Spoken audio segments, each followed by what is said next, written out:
Hello guys, welcome to SteveKnows. I know I've been away, but it's only because my wedding is on Tuesday and I just had my stack. Life was just taking over. But I will not miss the weekly update this week because there are far too many interesting, juicy, and rather sad things to go over. A side note, if you did want to help with my honeymoon, because I do not have one currently due to the UK economy and the wedding being so blimmin' expensive, I do have a GoFundMe down below in the description. I do feel really awkward asking, so please, no pressure, but a massive thank you for the continued support on the channel, and I mean that seriously. So on that note, congrats to Documentry for winning the $100 quest giveaway, so please check your emails, because if you don't get back to me, I will pick somebody else. And I have more giveaways coming soon as well, as I always do, so please stick around for that. And I think I've been talking enough. That's enough chin wagging. Let's get started. So I want to get all the sad stories out of the way because there are a few of them around the quest.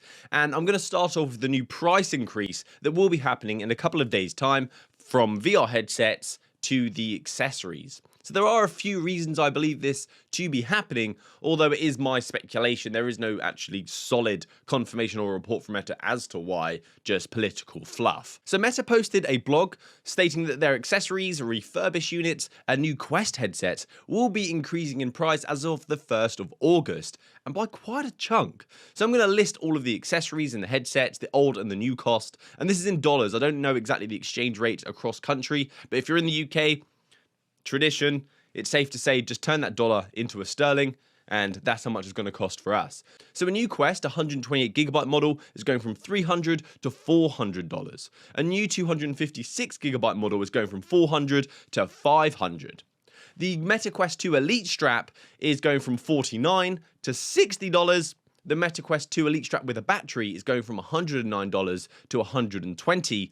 The Meta Quest 2 Link headset cable is going from $79 to $80, so a nice single dollar bump there. The Meta Quest 2 carry case going from $49 to $60. The Meta Quest 2 Fit Pack going from $39.99 to $49.99. And then the refurbished headsets here, we have the 128GB model, which was previously $250, now becoming $350. And the 256 going from $350 to $430. And they are offering a free copy of Beat Saber for every new headset purchase. So that is like around $30 included in the price if you're going to buy that game.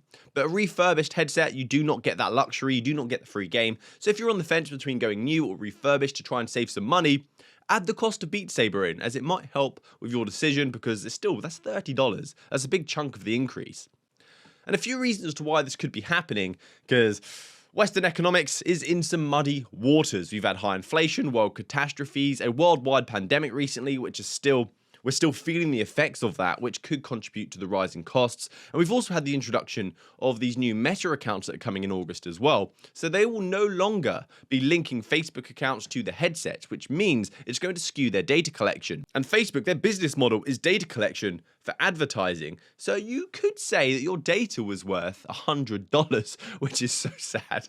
That's probably not true, but you could say that. And the Quest was released with the intention of trying to get heads in devices, so Facebook was selling at cost or at loss to drive adoption. VR is now at a point where we've hit mainstream, yay, happy days, but of course, it's time for them to start actually making some money, because if you look at the cost versus the revenue chart for this sector at Meta, they've been spending billions upon billions every year making a loss. But I don't want to condone this price increase. I actually do think it's terrible, because I saw $300 as a no-brainer for getting into VR. I was like, that is fantastic, what a great price. Get a damn headset. So this does upset me, but I do also kind of get it. And some of us content creators were also speculating, could this be to make the premium Cambria device, which is supposed to come this year, more appealing, because there's less of a price gap between the models. It's a potential tactic, but it's still sad to see a device that's 2 years old get a price increase. My feeling of this is one of sadness for VR adoption, but please comment down below what you think.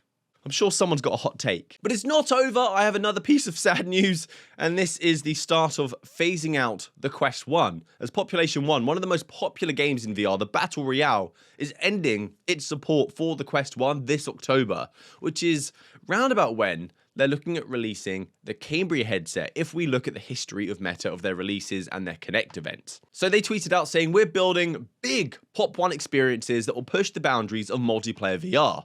To focus our efforts on next-gen features and tech, we're going to end Quest support on Halloween. Players can continue their progress on a supported device. So if you were going to get a second-hand Quest 1 or you're about to pick up this game and you've got a Quest 1, I guess don't. Wait until you upgrade your device. Quest 2 is the dominant device in the space. There's a large potential power gap between the Quest 1 and the Quest 2, which is, some people are saying, holding the standalone VR back, and some people are saying that standalone is holding PC VR back. But I get they just want to improve upon their experiences and deliver the best game they can. So big box, that must have been a tough decision, but it makes sense why you made it. And I see more Quest 2 exclusives coming out and more support drop coming as well. Quest 1 is slowly dying. It is imminent. The final bit of sad news before we get on to some interesting stuff that will uplift your spirits. I do often pride my channel on people leaving with a smile, but today it's not going that way for half the video. But you must be informed. So for years, we have been very excited for some big Ubisoft, or Ubisoft, however you want to say it, big hitting franchises coming to VR, Assassin's Creed and Splinter Cell. But Splinter Cell VR has just been confirmed that it's cancelled. No Tom Clancy stealth will be happening anytime soon in VR. They didn't mention Assassin's Creed being cancelled at least, and we have seen some links of like the home menu, the hub, so I do think Assassin's Creed is still going to be released. But as we spoke about earlier, Ubisoft said this is due to uncertain economic environments, and it seems to be a common theme in business at the moment. Record level profits, but we're struggling. Well, a break from Quest now. It's too sad. I'm not over it. Let's talk about PlayStation VR and them doing things right. So Sony posted on their PlayStation blog a new way to view virtual reality and broadcast, and they highlighted some other user features as well, and I love them. So the first image is a settings menu with a confirmed headset haptic, which can be turned on or off if you want to use it or not, and a Guardian boundary, as there is a set play area and a big view surroundings button. So the PlayStation VR 2 will have a pass-through mode, which I know the Quest has it as well, but the previous generation of PlayStation VR didn't have it, so I'm just very glad to see the fact that it's actually included. Although the feed, it looks black and white, but still higher quality than what I've seen the Quest had. They are including a broadcast feature as well, as I just said, where if you have a PlayStation 5 camera, you can capture your VR gameplay and it can overlay you playing it. And based on the image that they've given us, it looks like it may support a green screen or do the background removal, which is often not perfect, but the outline looks really good here. It could just be a promotional image. I do hope they support a green screen for much, much better background removal. And this is going to make game capture so useful, especially as a content creator. If this is done right, that's going to save me a world of trouble. There are also some other videos where you can see a play area being mapped with polygons, tessellated triangles, so it can actually map out your area and objects too. It didn't look like the user used a controller either to map this out. The user just looked around the room and the cameras and the software did the work to map out the play space. But they did say you can use the controllers to further customize the play space in case you want a guardian. So there will be a grid if you've used the Quest you will be familiar with. You're going to have that grid so you don't leave the play area that you want or break anything. And they're also going to be keeping the cinematic view, which I used to enjoy for the original PlayStation VR, because you can enjoy some flat screen games on an IMAX side screen. But what's great about this is it's a 1080p screen, okay, but it's going to run at 120 Hz, which is great because most TVs do not hit that frame rate. And you're wasting a huge feature of the PlayStation 5 because they often have a performance mode or a quality mode, so you can hit those frame rates in your flat screen games. So I'm so excited for this headset just because Sony has an amazing game library. The headset was lacking in terms of hardware, yet so many of us are still excited around the PlayStation VR 2 because the experiences were so fantastic. So I can't wait to play them with an upgraded headset. Brink Traveler gets a summer update where you can now be social without leaving your home. Isn't that just the dream? And explore new locations in this game. And this is a stunning one as well. Some of the experiences are, they're photorealistic. It is gorgeous. You can travel the world and look at these majestic environments and learn a thing or two. And it may be cheaper to grab a new headset and this game than it currently is to take a family abroad. The social feature allows you and friends to join a world together so you can talk and share the views, but it also includes your meta avatar. So you have that feeling of presence. It's like someone is actually there and you can interact with each other.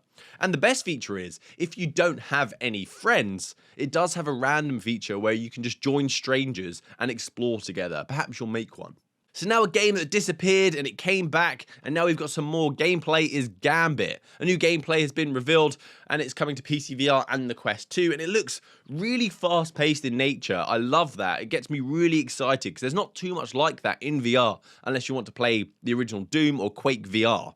So the visuals here, I can't tell if this is Quest 2 footage or PSVR, but I sure hope it's Quest 2 because I don't think it looks that amazing texturally. Or it could just be the PC version was downgraded for cross-platform support, as this is a 4-player co-op experience, and it will support cross-platform. And the gameplay itself will need to match the Quest 2 if people are going to play together. But I am a huge fan of rampaging, gory action, so please don't judge. I shouldn't also judge the game by its cover, because the experience looks fantastic. It could be really good. It's right up my street, and I can't wait to try it, because they've said a 4-player co-op campaign is over 20 hours of enjoyment here, and that's impressive. So this one, I don't really know much about this. Mesa was asked about this, and they gave a little response, but BMF put in our private chats where we discuss virtual reality this image, and here it says games with free trials. So let me know if you've got this. It could be a slow rollout or a server-side mess up, but it looks like games can be played for free with either a time limit or a demoed version where it's just a snippet of the title. And this is something I think has kind of been lacking on the Oculus Quest. When the headset was first released, we got quite a good amount of demos like Space Pirate Trainer and Beat Saber. We had a handful, but they've been lacking ever since. And VR is so different when you experience it in a headset to watching it on a screen. So more of this, please. I hope this is a thing. And please let me know if this is something you've actually got.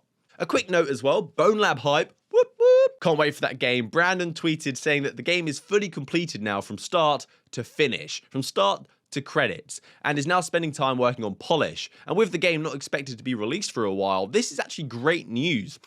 So we can expect a very well, obviously he said polished, but very well implemented game that's going to play rather smoothly. And if you've not heard of this game yet, please look it up. Or you can try Boneworks, which is available for PCVR, for a taster on what to expect. This could be Game of the Year.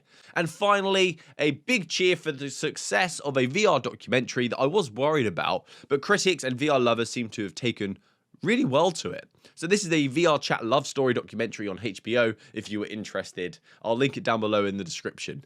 So that's it from me today, guys. Thank you so much for watching to the end of the video. I actually really appreciate you taking the time to hang with Steve. And now go enjoy